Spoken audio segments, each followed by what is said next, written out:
مرحبا مرحبا مرحبا مرحبا مرحبا مرحبا الحمد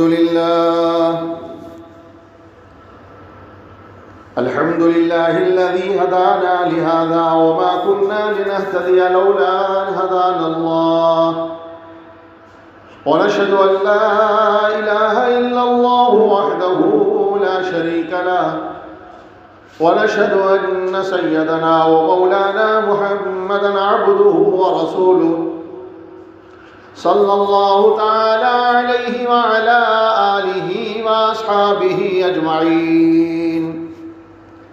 أما بعد، قال الله تبارك وتعالى في القرآن المجيد والفرقان الحميد: فأعوذ بالله من الشيطان الرجيم، بسم الله الرحمن الرحيم. يا أيها الذين آمنوا ادخلوا في السلم كافة ولا تتبعوا خطوات الشيطان. وقال الله تبارك وتعالى: ما آتاكم الرسول فخذوه وما نهاكم عنه فانتهوا. وقال الله تبارك وتعالى: وقرن في بيوتكن ولا تبرجن تبرج الجاهلية الأولى. وقال الله تبارك وتعالى: يا أيها النبي قل لأزواجك وبناتك ونساء المؤمنين يدنين عليهن من جلابيبهن ذلك أدنى أن يعرفن فلا يؤذين. قال النبي صلى الله عليه وسلم: الحياء شعبة من الإيمان. وقال النبي صلى الله عليه وسلم: إذا فاتك الحياء فافعل ما شئت.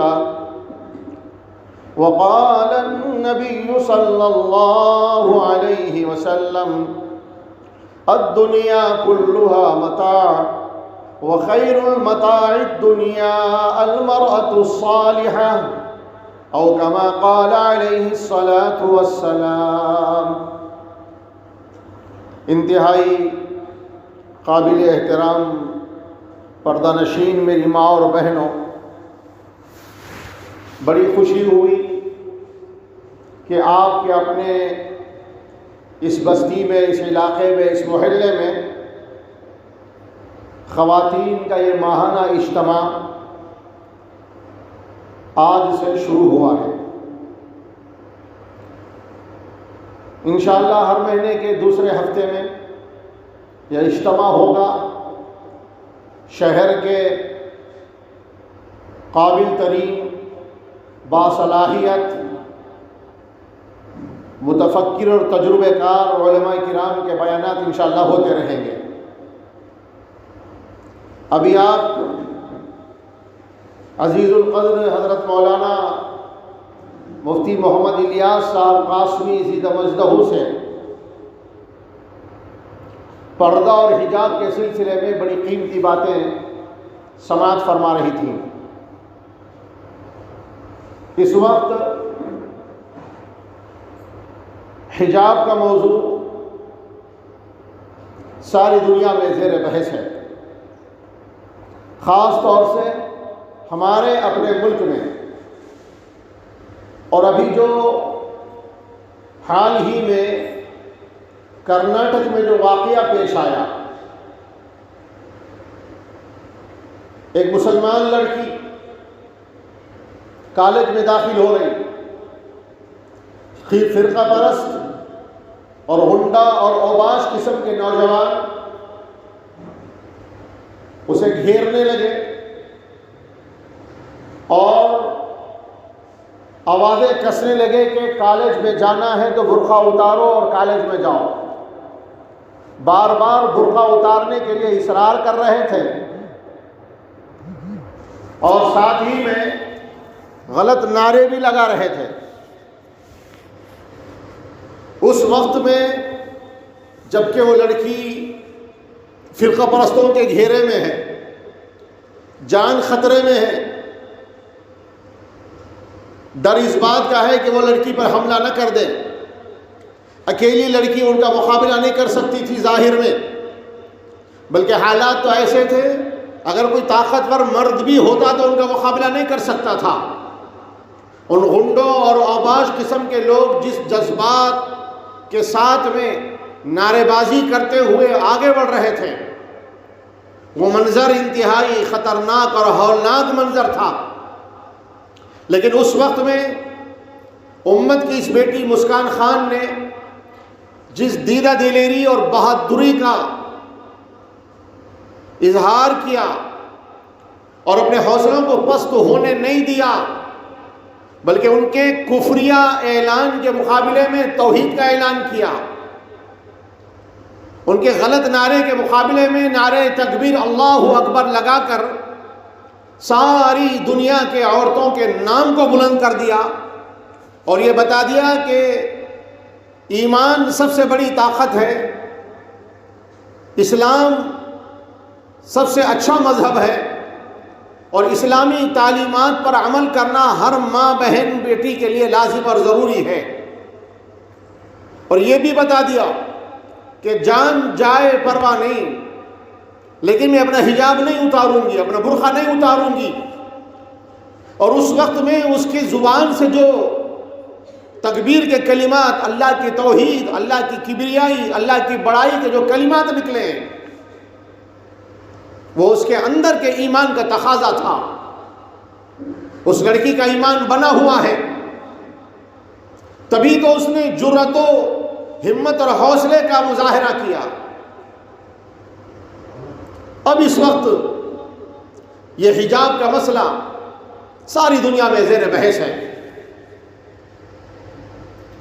یہ حجاب اور پردہ عورتوں کا اپنا حق ہے، اسلامی فریضہ ہے، اللہ کا حکم ہے، اللہ کے نبی کی تعلیمات ہیں۔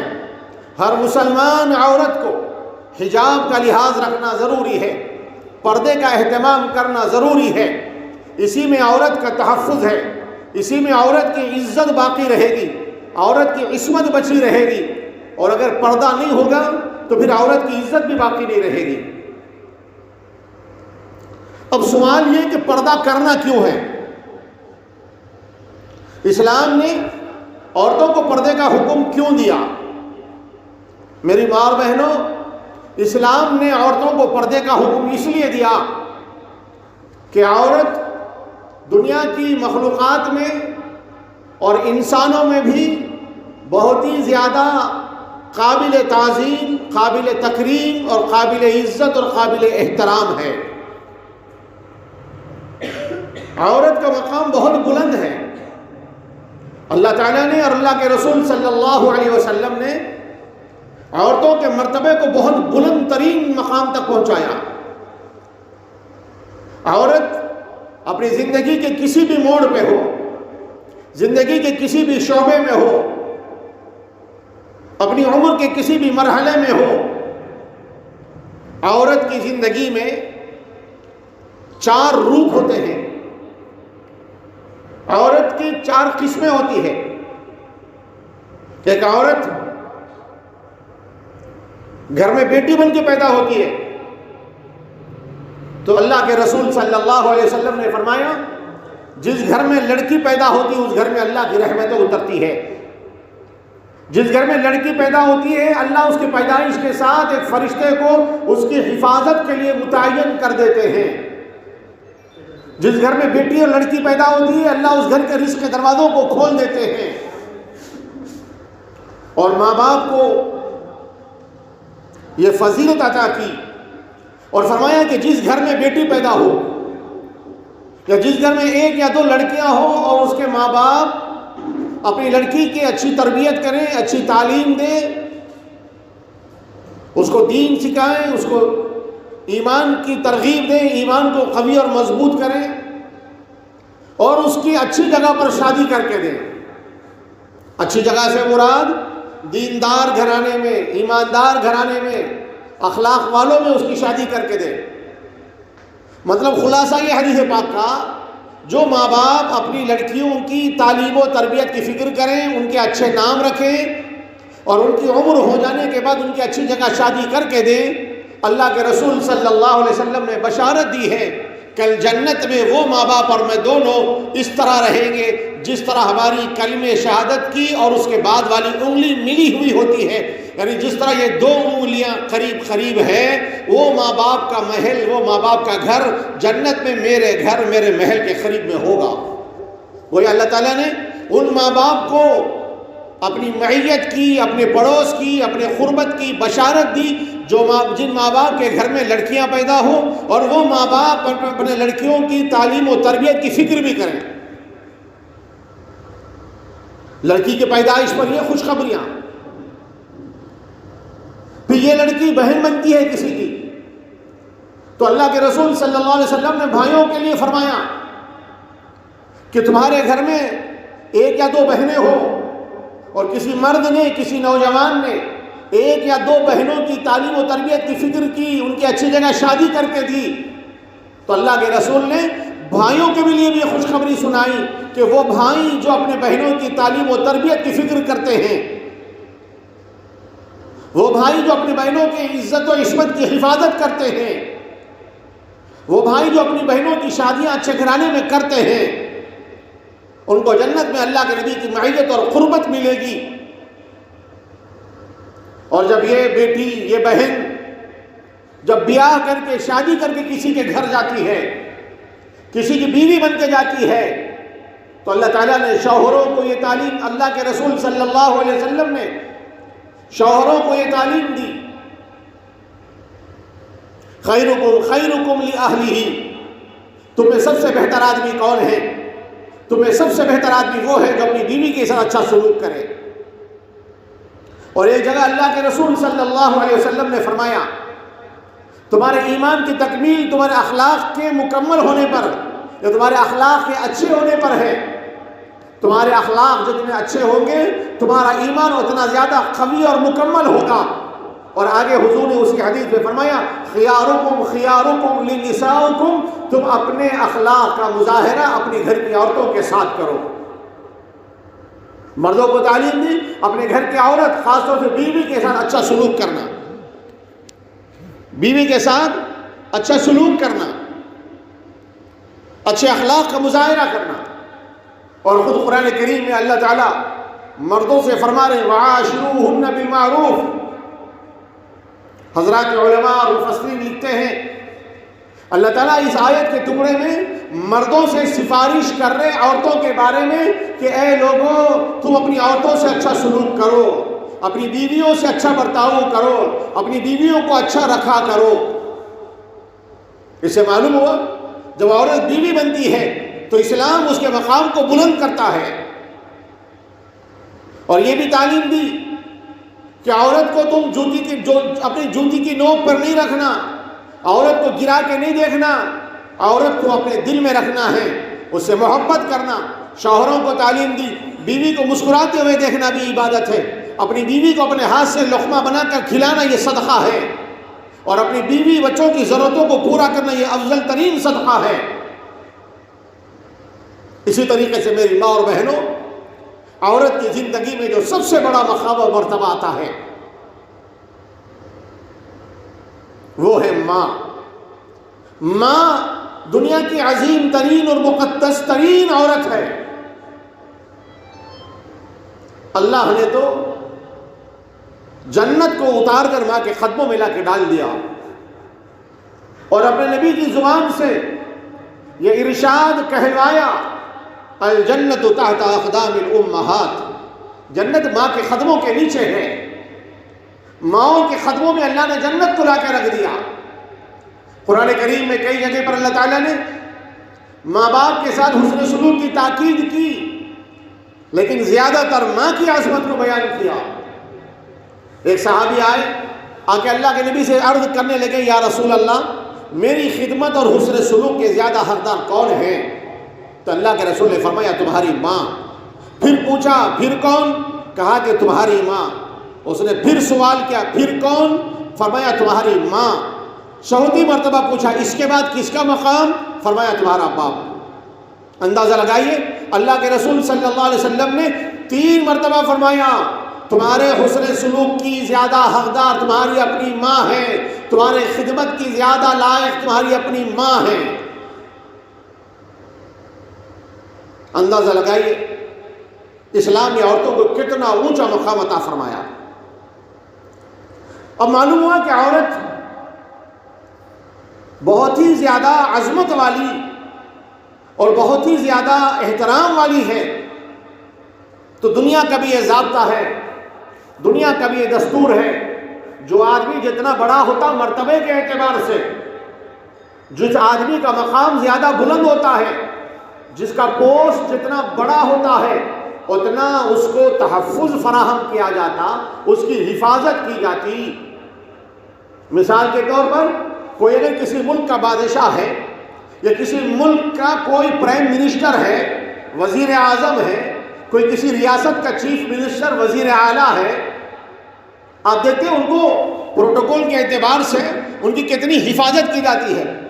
وہ آدمی عام آدمیوں کی طرح نہیں پھر سکتا، حالانکہ اس کے بھی وہی 2 ہاتھ 2 پیر ہے، 2 آنکھیں 2 کان ہیں، وہی ہونٹ وہی زبان وہی ناک ہے، وہ بھی ہماری طرح کا انسان ہوتا ہے، لیکن کیا بات ہے اس کے لیے اتنی حفاظت، وہ باہر بازار میں نہیں آ سکتا، مارکیٹ میں نہیں آ سکتا، شاپنگ مال میں نہیں جاتا، کسی چھوٹے موٹے فنکشن اٹینڈ نہیں کر سکتا، وہ اپنی مرضی سے کہیں جا ہی نہیں سکتا، نکل نہیں سکتا، اپنی مرضی کا کھانا نہیں کھا سکتا۔ ارے اس کے کھانے سے پہلے اس کے کھانے کو 1000 بار ٹیسٹ کرایا جاتا، اس کے جانے سے پہلے جگہ کا ٹیسٹ ہوتا ہے، اس کے جانے سے پہلے اس کے حفاظت کے انتظامات کیے جاتے ہیں، اس کے آگے 50 گاڑی، اس کے پیچھے 50 گاڑی، ہزاروں پولیس والے سیکورٹی گارڈ اس کے لیے۔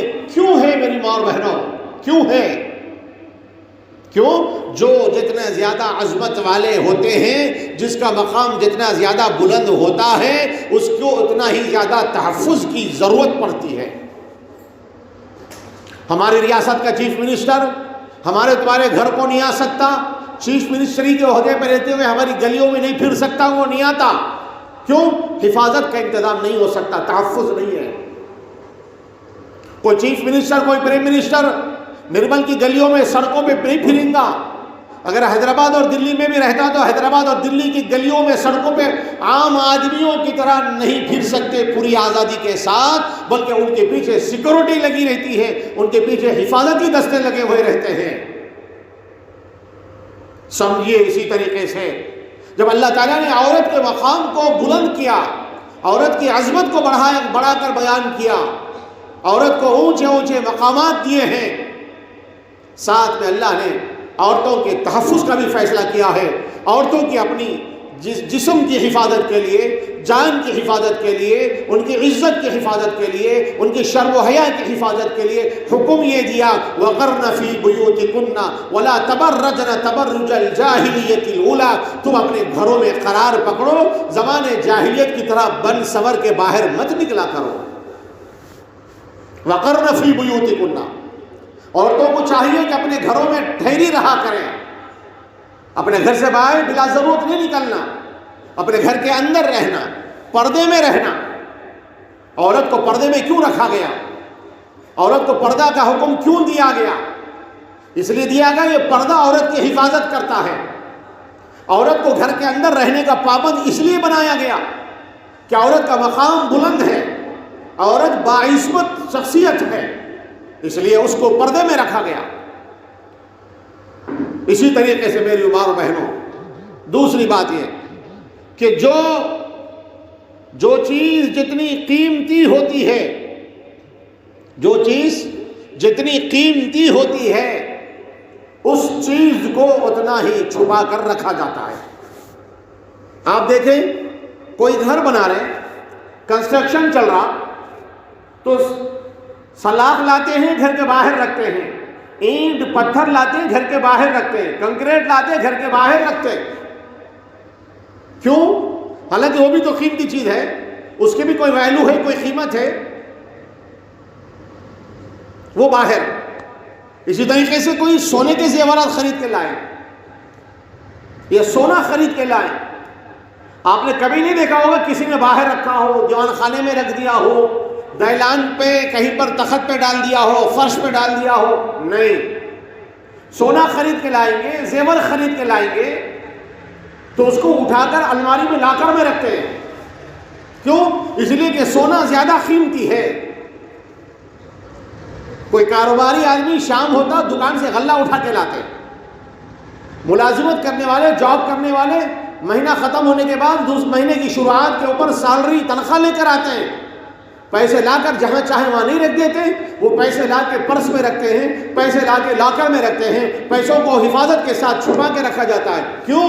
اس لیے کہ پیسہ قیمتی ہے, سونا قیمتی ہے, سونے کے زیورات قیمتی ہے, اس لیے ان کی حفاظت کے لیے ان کو چھپا کے رکھا جاتا ہے. اسی طریقے سے دنیا میں سب سے زیادہ قیمتی ترین اگر کوئی ذات ہے تو وہ عورت کی ذات ہے. عورت کی ذات ہے. اس لیے عورت کو چھپا کے رکھنے کا حکم دیا گیا, پردے میں رہنے کا حکم دیا گیا. اور عورت کے معنی آتے ہیں پردے کے, عورت کے معنی آتے ہیں چھپانے کی چیز کے. اس لیے میری ماں اور بہنوں, اسلام نے عورتوں پر پردے کو لازم کر کے, اسلام نے عورتوں پر حجاب کو فرض کر کے, اسلام نے عورتوں کو پردے کی حجاب کی تعلیم دے کر عورتوں پر بہت بڑا احسان کیا ہے, بہت بڑا احسان کیا. اگر عورتوں کو پردے کی تعلیم نہیں دی جاتی, مسلمان عورتوں کو اگر پردے میں نہیں رکھا جاتا, میری ماں اور بہنوں دو باتیں ہیں یاد رکھ لیجیے.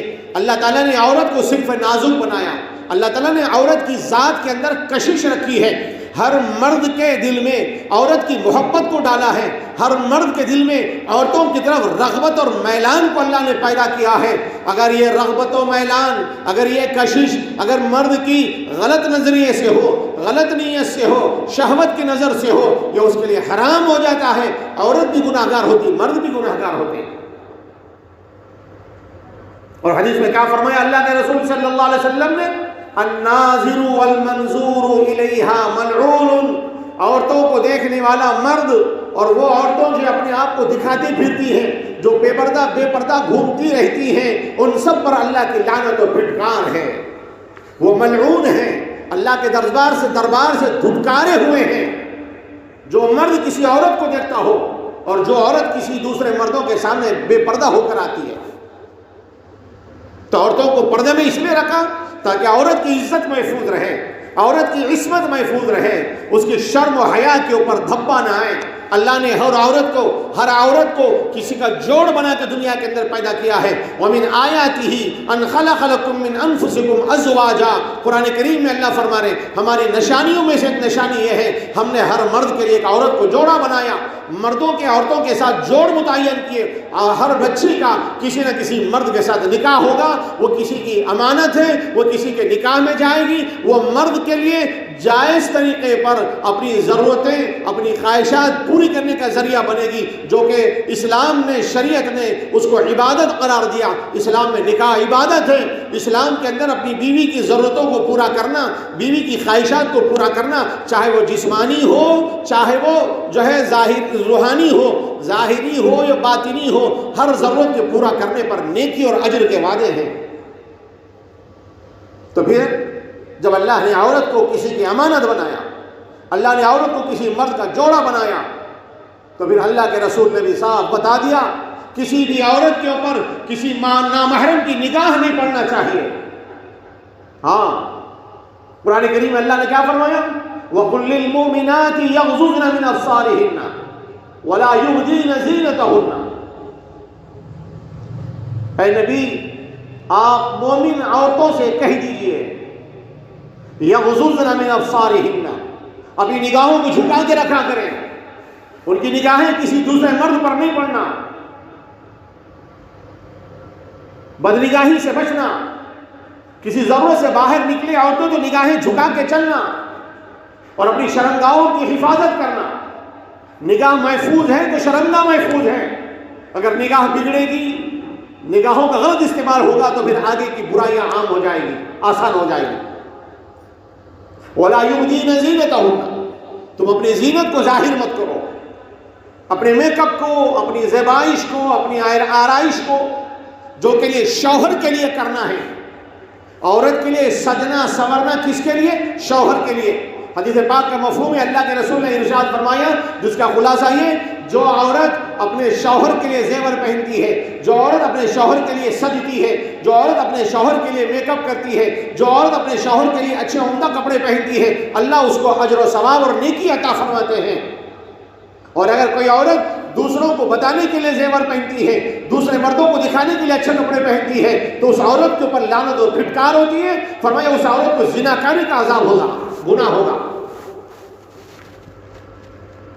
تو اپنی زیب و زینت کو، اپنے زیورات کو، اپنے کپڑوں کو، اپنے جسم کی نمائش کو کسی کے سامنے کرنا نہیں ہے، کسی بھی نامحرم کے سامنے ظاہر نہیں کرنا ہے۔ اور اسی آیت میں آگے اللہ نے فرمایا کہ تم اپنے گریباں پہ پردہ ڈال کے رہا کرو، دوپٹہ اوڑھ کے رہا کرو، حجاب استعمال کیا کرو۔ تو حجاب اور پردہ جس کا حکم عورتوں کو دیا گیا میری ماں اور بہنوں، یہ عظیم احسان ہے اسلام کا، عظیم احسان ہے۔ لہذا ضرورت ہے اس بات کی ہر عورت پردے کا اہتمام کرے، اس لیے کہ عورت پردے میں رہنے کے لیے بنائی گئی، اور جو عورتیں جتنا زیادہ پردہ کرتی ہیں اتنا زیادہ اللہ ان کے چہروں پہ نور اور خوبصورتی پیدا کرتا ہے۔ اور جس عورت کے چہرے پر دوسرے مردوں کی نگاہیں پڑتی ہے، جو عورت بے پردہ بے حجاب باہر نکلتی ہے، نامحرم مردوں کی گندی نگاہوں کے اثرات ان عورتوں کے چہروں پر پڑتے ہیں، وہ چہرے بے رونق اور بدنما ہو جاتے ہیں، ان چہروں کے اندر کوئی کشش باقی نہیں رہتی ہے۔ اس لیے عورت کو پردہ کرنا ہے، اور جو عورت پردہ کرتی ہے ظاہر میں تھوڑا سا تکلیف محسوس ہوگی، خاص طور سے آج کل کی بچیوں کو، اس لیے کہ وہ سیریلز اور فلمیں اور ویڈیوز وغیرہ دیکھ دیکھ کر احساس کمتری میں مبتلا ہو جا رہی ہے کہ اسلام نے ہم کو پردے کا پابند بنایا۔ دوسرے مذہب کی عورتیں دیکھو کس طرح پھرتی ہیں۔ آپ کو معلوم ہونا چاہیے دوسرے مذہب کی عورتیں جو بے پردہ گھومتی ہیں، ان عورتوں کے اندر وہ جاذبیت، وہ کشش اور وہ خوبصورتی اور وہ نورانیت نہیں رہتی ہے جو نورانیت ایک ایمان والے کے اندر ہوتی ہے۔ اور میری ماں اور بہنوں، وہ اسلام کے مکلف نہیں، ہم اسلام کے مکلف ہیں۔ ویسے تو ہر مذہب نے عورتوں کو پردے کا پابند کیا، چاہے ہندو مذہب ہے، ہندو مذہب میں بھی پردہ ہے، یہ الگ بات ہے کہ ان کی تعلیمات کو ختم کر دیا گیا۔ عیسائی مذہب میں بھی پردہ ہے، یہودی مذہب میں بھی پردہ ہے، ہر مذہب کے اندر پردے کی تعلیم ہے۔ کسی بھی مذہب نے عورتوں کو بے پردہ بے حجابانہ گھومنا پسند نہیں کیا ہے۔ کسی بھی مذہب نے عورتوں کو برہنہ لباس، چھوٹے کپڑے پہن کے نکلنا یا ایسے کپڑے جس سے جسم ظاہر ہو، ایسے کپڑے پہننے سے ہر مذہب نے منع کیا۔ سب سے زیادہ اسلام نے اس کا خیال رکھا۔ اس لیے میری ماں اور بہنوں، موجودہ حالات میں ضرورت ہے ہماری اسکول پڑھنے والی بچیاں، کالج جانے والی بچیاں، خود ہماری عورتیں پردے کا پورا اہتمام کریں۔ اس لیے کہ جو عورت پردہ کرتی ہے وہ دنیا کی سب سے عظیم عورت ہوتی ہے۔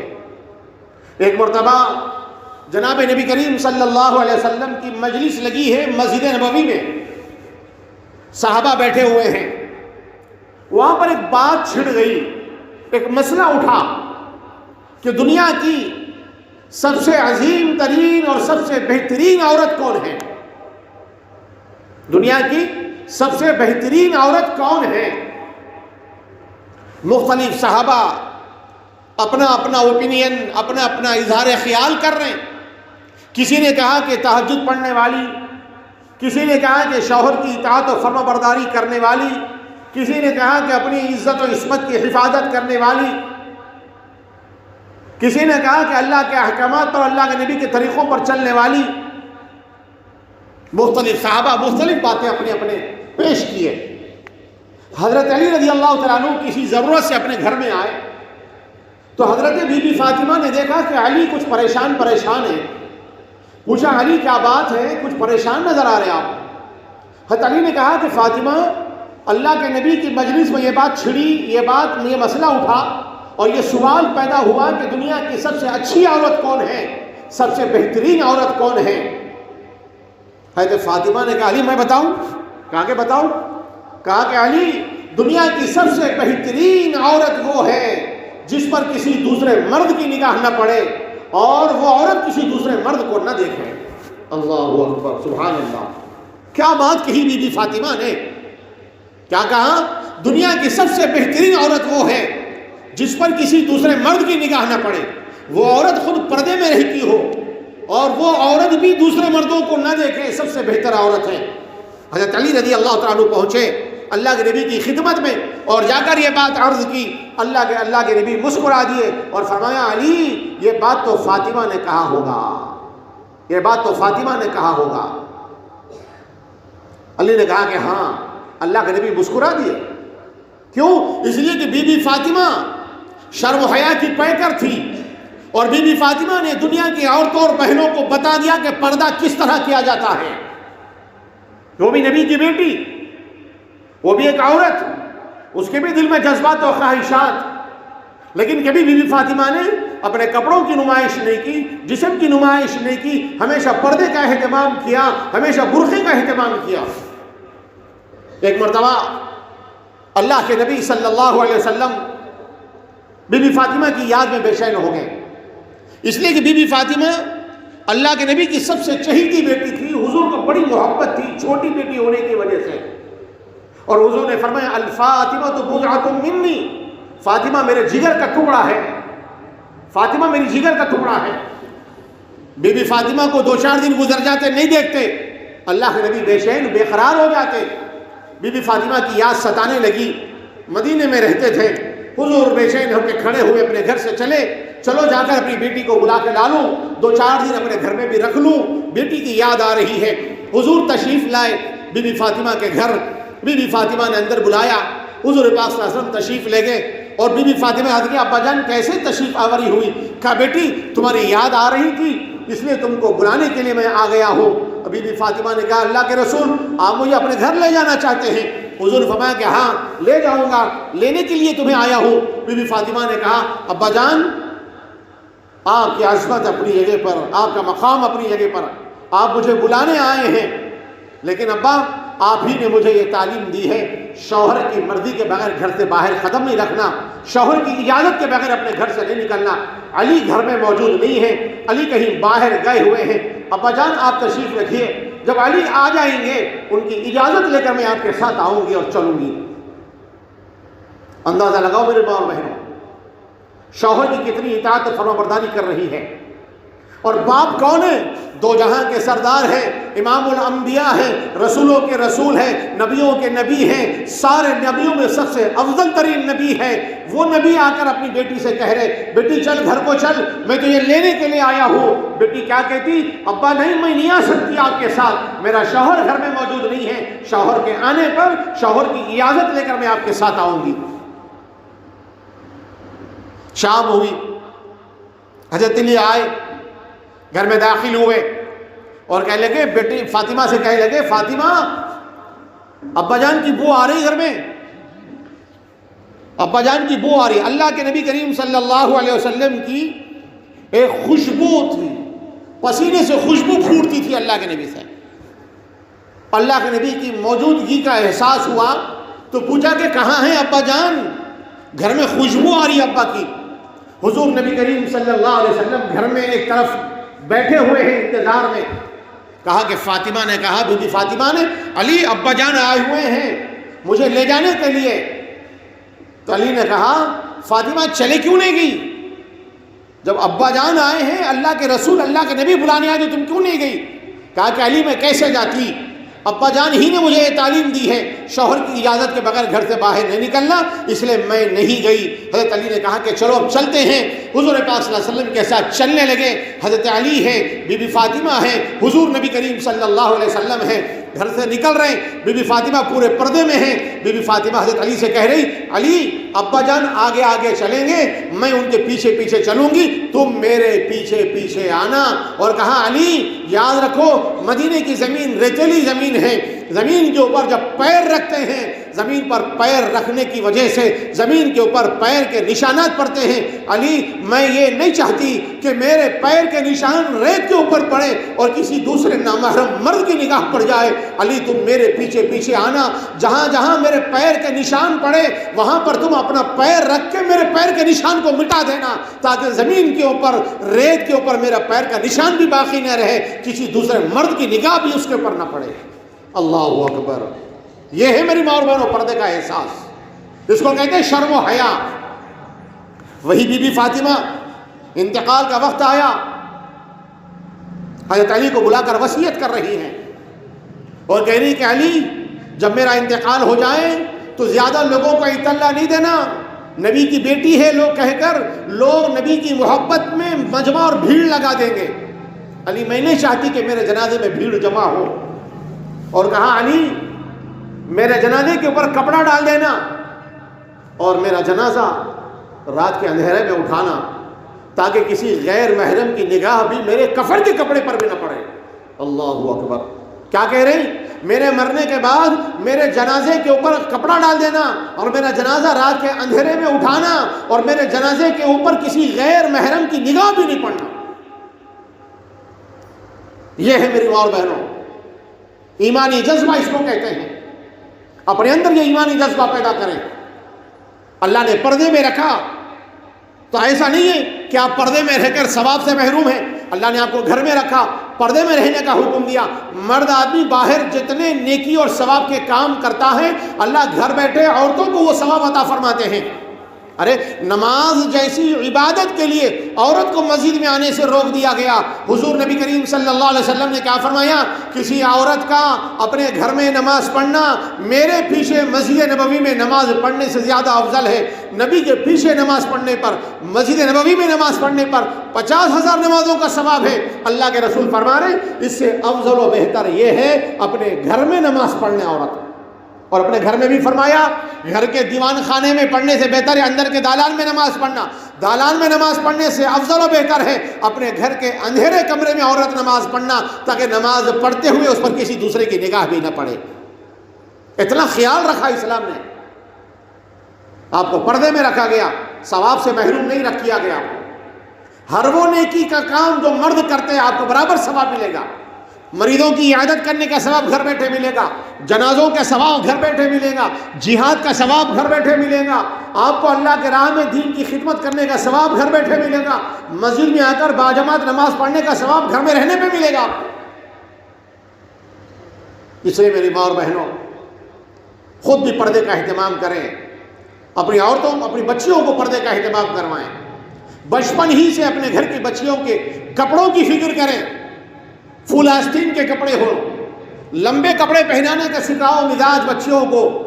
آج ہمارے گھروں میں بغیر آستین کے فراق پہنا رہے بچیوں کو، چھوٹی چھوٹی بچیاں، آج ان کے ہاتھ نظر آ رہے، ہاتھ ننگے ہیں۔ اگر آپ بچپن سے بچیوں کی تربیت نہیں کریں گے، پریکٹیکلی عملی طور پر بچیوں کو پردہ کیا ہے نہیں سکھائیں گے، بڑے ہو کر یہ بچیوں کو فل آستین کے لباس پہننا، لمبے کپڑے پہننا، ان کو جو ہے بے چینی ہوگی اس کے اندر، ان کو شرم آئے گی ایسے کپڑے پہننے میں۔ اس لیے بچپن ہی سے اپنے چھوٹی بچیوں کو بھی بغیر آستین کے کپڑے نہیں پہنانا، بغیر آستین کے فراق نہیں پہنانا، ٹائٹ کپڑے نہیں پہنانا، جن پینٹ نہیں پہنانا، اپنی بچیوں کو لیگن نہیں پہنانا۔ آج ہمارے گھروں میں لیگن کا مزاج عام ہو گیا، بچیاں لیگن پہن کے پھرتی ہے، لیگن جو ایک دم ٹائٹ ہوتا ہے، اسکن کو جسم کو چپکا ہوا ہوتا ہے، جیسے عورت کی پنڈلی نظر آتی ہے، ران نظر آتی ہے کتنی موٹی ہے۔ یہ اسلام میں جائز نہیں ہے، یہ گناہ ہے عورت کے لیے ایسا لباس بھی پہننا۔ گھر میں بھی نہیں پہن سکتی ایسا لیگن، ایسا جسم کو چپکنے والا لباس پہن کر اپنے بھائیوں کے سامنے آنا بھی جائز نہیں ہے، اپنے باپ کے سامنے بھی ایسے کپڑے پہن کے آنا جائز نہیں ہے۔ سوائے شوہر کے کسی اور کے سامنے اپنے جسم کی نمائش نہیں کر سکتے آپ۔ ڈھیلا ڈھالا لباس پہننا، لمبے کرتے پہننا، لمبا شرٹ پہننا، فل آستین کے کپڑے پہننا، اور جو عورتیں بلاؤز پہنتی ہے ان سے گزارش ہے یہ بلوز جائز نہیں میری ماں اور بہنوں. یہ بلوز پہننے والی جنت میں نہیں جائیں گی. حدیث میں اللہ کے رسول نے فرمایا جو عورتیں اپنے جسم کی نمائش کرتی، جن کا پیٹ اور پیٹ نظر آتا ہے، جسم کا جو حصہ ننگا رہے گا، کل میدان حشر میں اللہ تعالیٰ جہنم کے آگ کے اندر ڈامر کو پگھلائیں گے. پگھلے ہوئے ڈامر کو ان کے جسم کے وہ حصے پہ ڈالا جائے گا جو حصہ دنیا میں ننگا رہتا تھا. بلاؤز پہنتے ہاف آستین کا، بلاؤز پہنتے چھوٹا، پیچھے سے ایک فٹ کی کمر نظر آ رہی، سامنے سے پیٹ ننگا دکھائی دے رہا آپ کا. یہ جائز نہیں ہے. یہ اپنے بیٹے کے سامنے بھی نہیں دکھانا ہے، اپنے گھر کے کسی مرد کے سامنے بھی نہیں کھولنا ہے، سوائے آپ کے شوہر کے. آپ کی پیٹ اور پیٹ کو کوئی دوسرا مرد دیکھ نہیں سکتا، نہیں دیکھ سکتا. بھائی کے لیے بھی جائز نہیں ہے، بیٹے کے لیے بھی جائز نہیں ہے بڑا ہو جانے کے بعد اپنی ماں کے پیٹ اور پیٹ کو دیکھے. ایک صحابی آئے اللہ کے رسول کی خدمت میں اور آ کر عرض کرنے لگے، جب اللہ قرآن میں آیت نازل ہوئی جب تم اپنے گھر میں جاؤ تو آواز دے کے جانا، بغیر آواز دیے اپنے گھروں میں نہیں جانا. اسلامی ایک اصول اور ادب سکھایا گیا. صحابی رسول آئے اور آ کر اللہ کے نبی سے عرض کرنے لگے، یا رسول اللہ میرے گھر میں کوئی نہیں رہتے، کوئی اور عورت نہیں ہے، میری ماں اکیلی رہتی ہے، کیا میں اپنے گھر میں بھی جاؤں تو آواز دے کے جانا، کنڈی بجا کے جانا، بیل بجا کے جانا، آواز کر کے جانا کیا؟ اللہ کے رسول نے فرمایا ہاں ہاں. پھر وہ صحابی پھر کہنے لگے، یا رسول اللہ میرے گھر میں تو کوئی نہیں رہتے، میری ماں اکیلی رہتی ہے، میری ماں کے علاوہ کوئی نہیں ہے. حضور نے فرمایا ہاں تب بھی تم آواز دے کے جانا، اجازت لے کے جانا. کیا تم اس بات کو گوارا کرتے ہو کہ تمہاری ماں کے جسم پر کہیں کوئی زخم ہو اور تمہاری ماں کہیں دوا لگا رہی ہو، یا تمہاری ماں اپنے بال درست کر رہی ہو، کوئی ایسا کام کر رہی اپنے جسم سے کپڑا ہٹا کر کوئی دوائی وغیرہ لگا رہی ہو، کیا تمہاری غیرت گوارا کرے گی تمہارے ماں کے اس جسم کے حصے کو دیکھنا؟ نہیں. تو پھر اپنے گھر میں داخل ہو، اجازت لے کر جاؤ. جیسے معلوم ہوا ماں کے جسم کے وہ اعضاء جو پردے کے ہیں ان پر بیٹے کے بھی نگاہ نہیں پڑنا ہے. تو پھر بلاؤز کیسے پہنیں گے؟ اگر آپ کو بلاؤز پہننا ہے، ساڑی کے اوپر میچنگ بلاؤز پہننا چاہتے ہیں تو بلاؤز کی جگہ اس کے اوپر کرتا پہنیے. بلاؤز کی جگہ اس کے اوپر کرتا پہنیے، فل آستین کا کرتا ہو اور کمر سے نیچے تک کا کرتا ہو. کلر کا پہنیے، میاش پہنیے، لیکن کرتا پہنیے. خدا کے لیے اپنے جسم کو ہرگز بھی ننگا ہونے مت دیجیے. سب سے بہترین لباس اسلامی لباس ڈھیلا ڈھالا شٹ شلوار ہے اور سر پہ دوپٹہ اور اسکارف. اس کا اہتمام گھروں میں ہو. اور جب بچیاں بڑی ہو جائیں تو ان کو برقعے کی عادت ڈالیں. اور میری ماں اور بہنوں برقعہ بھی کیسے ہونا چاہیے؟ برقعہ سیدھا سادہ سمپل ہونا. برقعہ کالے رنگ کے برقعے کو اسلام میں ترجیح دی گئی. علماء نے، فقہاء نے کالے رنگ کے برقعے کو ترجیح دی عورتوں کے لیے. ساری دنیا میں عام طور پہ آپ دیکھ لیجئے کالے برقعے کا عام رواج ہے.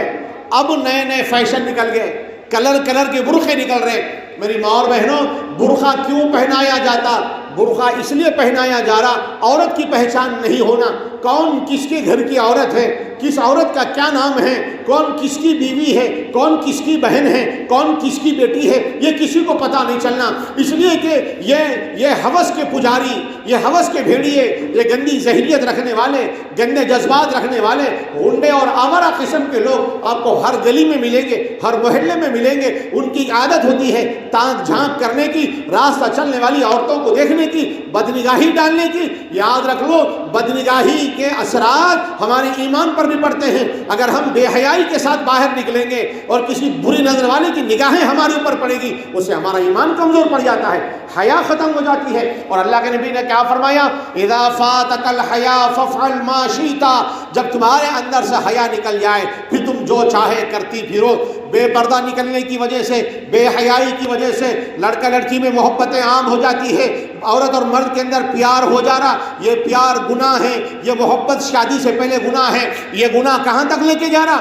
گھروں سے لڑکیاں بھاگ کے جا رہی، یہاں تک کہ برائی، بے حیائی اتنی بڑھ گئی. بے حیائی، بے پردگی کی وجہ وجہ سے مذہب کو بھی نہیں دیکھا جا رہا. ہماری مسلمان بیٹیاں دوسرے مذہب کے نوجوانوں کے ساتھ بھاگ رہی, ان کے ساتھ فرار ہو رہی. کتنی ہماری بہن بیٹیاں ابھی تک جو ہے غیر مسلموں کے ساتھ جا کر کوئی مندروں میں, کوئی چرچوں میں جا کے شادیاں کر لی ہے. پچھلے 3-4 سال میں ہمارے ملک ہندوستان میں 40,000 عورتیں, 40,000 بچیاں مرتد ہو چکی ہے, غیروں کے ساتھ جا کر شادیاں کر چکی ہے. بنیادی وجہ کیا؟ بے پردگی, بے حیائی میں یاد رکھ لیجئے. جیسے بغیر برقعے کے پھرنا بے پردگی بے حیائی ہے, بغیر دوپٹے کے رہنا بے پردگی بے حیائی ہے. اسی طریقے سے نامحرم لوگوں سے بات کرنا, نامحرم سے فون پہ گفتگو کرنا, یا نامحرم سے اپنے جو ہے بوائے فرینڈ سے بے حجابانہ بات چیت کرنا, یہ بھی بے پردگی میں داخل ہے. یہاں تک کہ فون پر گفتگو کرنا بھی, ویڈیو کالنگ کرنا بھی, فیس بک اور واٹس ایپ پر اور جو ہے چیٹنگ کرنا, یہ بھی اسی میں داخل ہے. یہ بھی حرام ہے اسلام میں. اس لیے اپنے گھر کی بچیوں کی فکر کرو میری ماں اور بہنوں. آپ کی بہت بڑی ذمہ داری ہے, بہت بڑی ذمہ داری ہے. اللہ کے رسول نے کیا فرمایا؟ کلکم راعٍ وکلکم مسئول عن رعیتہ. تم میں سے ہر ایک ذمہ دار ہے, گھر کا ہر بڑا ذمہ دار ہے. تم سے تمہارے ماتحتوں کے بارے میں کل قیامت میں کے بعد میدان حشر میں پوچھا جائے گا. تم نے کیا تربیت کی, تم نے کیا حفاظت کی, کتنا پردے کا اہتمام کیا. میری ماں اور بہنوں, کل میدان حشر میں بی بی فاطمہ کا سامنا کرنا ہوگا. وہ بی بی فاطمہ کو کیا منہ دکھائیں گے ہم؟ بی بی عائشہ کا سامنا ہوگا, بی بی عائشہ کو کیا صورت دکھائیں گے ہم؟ اس لیے خود بھی پردے میں رہنے کی عادت ڈالیں, بچیوں کو برقعے کا عادی بنائیں. اور برقعہ بھی بالکل سیدھا سادہ ہونا, برقعہ فیشن کا نہیں ہونا, برقعے پہ کوئی ملٹری ڈیزائن نہیں ہونا, برقعے کلر کے نہیں ہونا. آج کل برقعوں پر دوپٹہ اوڑھنے کا رواج عام ہو گیا. یہ بھی غلط ہے میرے مار میں, ناجائز تو نہیں لیکن غلط ہے. کلر کے رنگین دوپٹے, ملٹی کلر کے دوپٹے, سلور اور گولڈ کلر کے دوپٹے اوڑھ رہے ہیں. وہ دوپٹہ ایسا کس کے باندھ لے رہے ہیں, منہ پہ بھی, آپ کی ناک بھی نظر آ رہی, وہ دوپٹے کے اندر سے کلے بھی نظر آ رہے ہیں, رخسار نظر آ رہے ہیں, آپ کے بال نظر آ رہے ہیں آپ کے. یہ زیبا نہیں دیتا, یہ پردے کے خلاف ہے. یہ حجاب نہیں ہے آپ کا.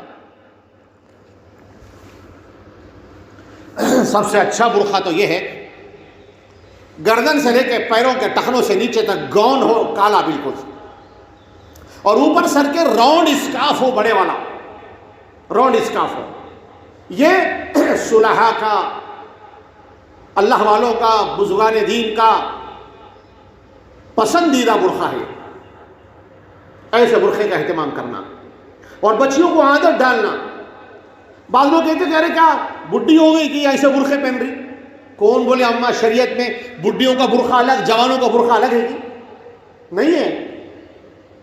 کون سی عزت جانے والی ہے اس میں؟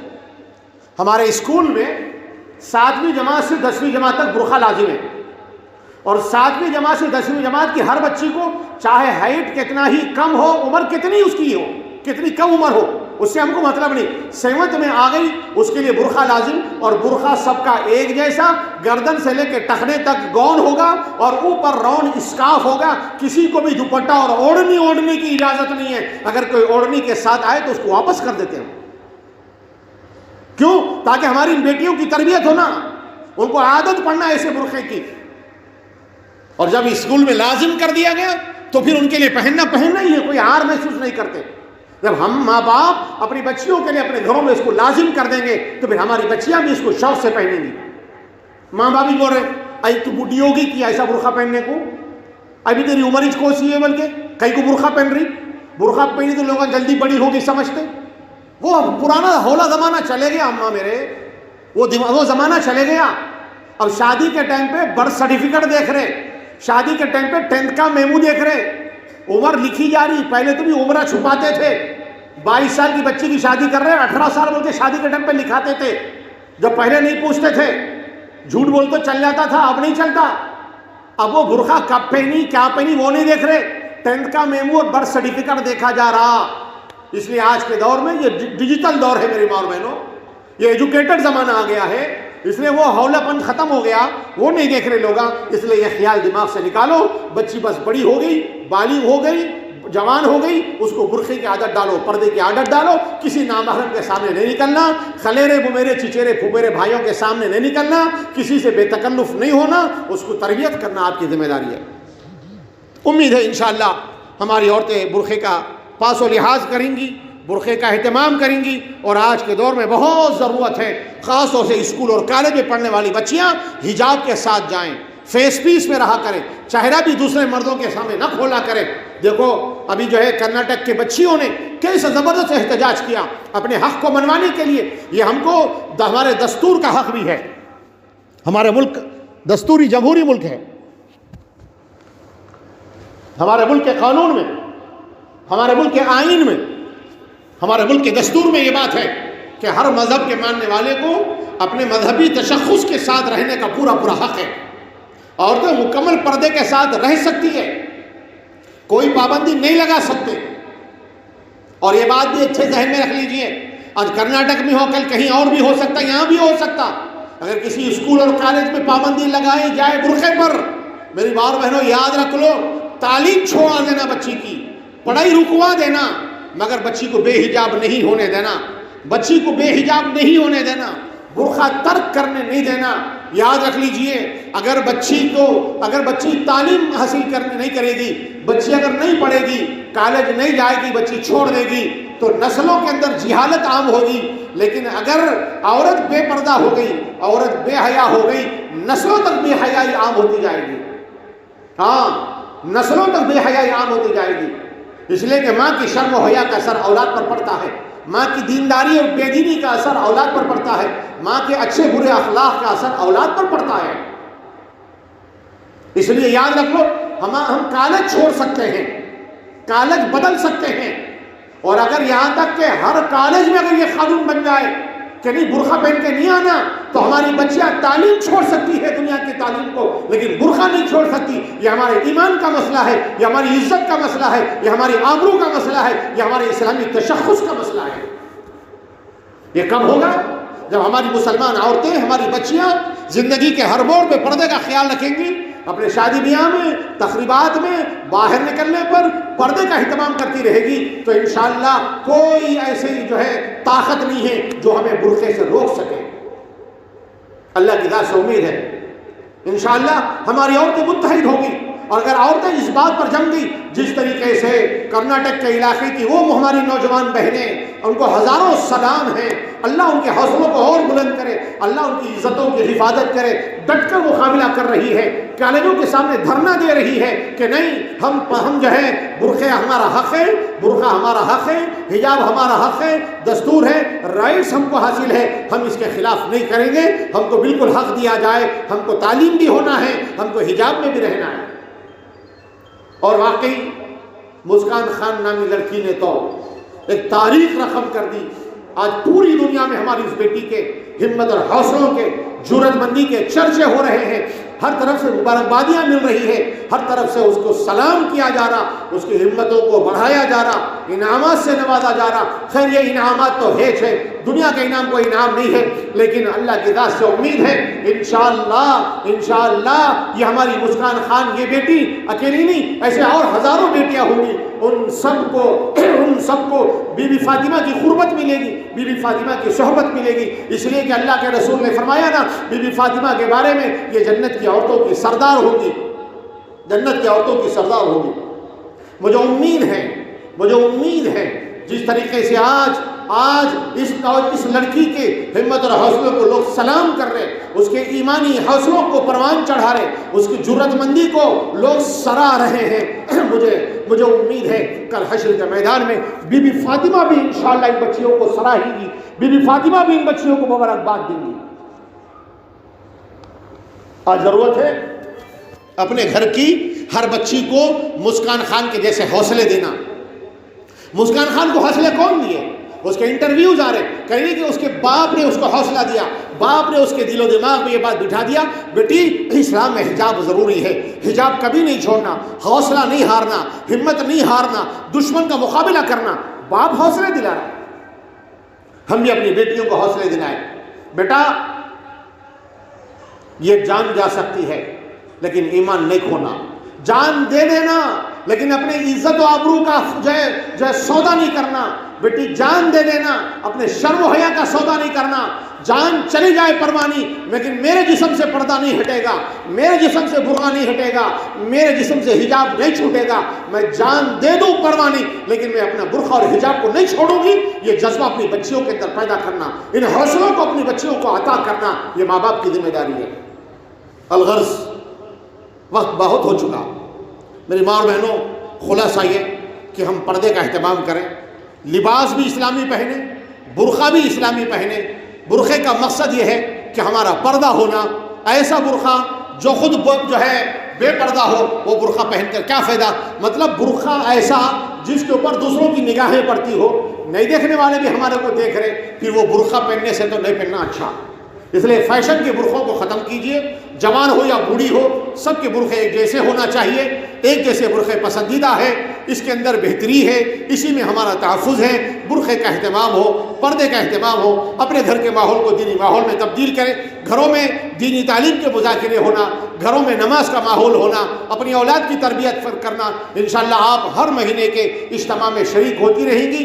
ہر مہینہ الگ الگ عنوان پر انشاءاللہ علماء کرام کا بیانات ہوتے رہیں گے. یہ جو اجتماع ہے یہ جمعیت علماء کے پلیٹ فارم سے منعقد ہو رہا ہے. آپ کے اپنے اس محلہ علاقے کے ہونہار اور نوجوان باصلاحیت عالم دین مولانا محمد الیاس صاحب قاسمی زندہ مجدہ، امام و خطیب مسجد بلال، جو ہماری جمعیت علماء نرمل کے نائب صدر بھی ہیں. ماشاءاللہ آپ کی یہ کوششیں اور کاوشیں ہیں، اللہ ان کو اور ان کے تمام ساتھیوں کو جزائے خیر عطا فرمائے. اور میں یہ بھی دعا کرتا ہوں اللہ تعالیٰ اس فنکشن ہال کے مالک جناب منیر الدین صاحب کو بھی، خواجہ منیر الدین صاحب کو بھی اللہ تعالیٰ جزائے خیر عطا فرمائے. یہ ان کی بھی قربانی ہے جو اپنا وقت بھی دے رہے ہیں اور یہ انتظامات بھی کر رہے ہیں. اللہ سب کو جزائے خیر دے. اور میں آپ کے حق میں بھی دعا گو ہوں، اللہ تعالیٰ آپ تمام ماں بہنوں کو بھی جزائے خیر عطا فرمائے جو علماء کی جمعیت علماء کی آواز پر اپنی ساری گھر کی ضرورتوں کو چھوڑ کر دین کے تقاضوں کو پورا کرنے کے لیے، دین کی باتیں سننے کے لیے یہاں پر جمع ہوئی ہے. اللہ آپ سب کو جزائے خیر عطا فرمائے. اور جو کچھ باتیں کہی گئی سنی گئی، اللہ سب کو عمل کی توفیق عطا فرمائے.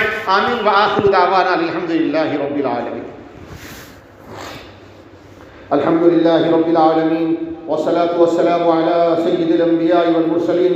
ربنا آتنا في الدنيا حسنة وفي الآخرة حسنة وقنا عذاب النار. ربنا ظلمنا أنفسنا وإن لم تغفر لنا وترحمنا لنكونن من الخاسرين. اللهم إنك عفو كريم تحب العفو فاعف عنا يا كريم، فاعف عنا يا كريم، فاعف عنا یا کریم. اے الہ العالمین کرم کا، رحم کا، عافیت کا معاملہ فرمائیے. ہم سب کے گناہوں کو، خطاؤں کو درگزر فرمائیے. مولا کریم سب کی بخشش و مغفرت کے فیصلے فرمائیے. اے اللہ ہماری یہ ماں بہنیں اے اللہ دین کے عنوان پر یہاں جمع ہوئی ہے، اے اللہ اجتماع کے عنوان پر یہاں پر جمع ہوئی ہے. جو کچھ باتیں کہی گئی سنی گئی سب کو عمل کی توفیق عطا فرمائیے. اے اللہ ہماری ماں بہنوں کو 100% دیندار بنائیے.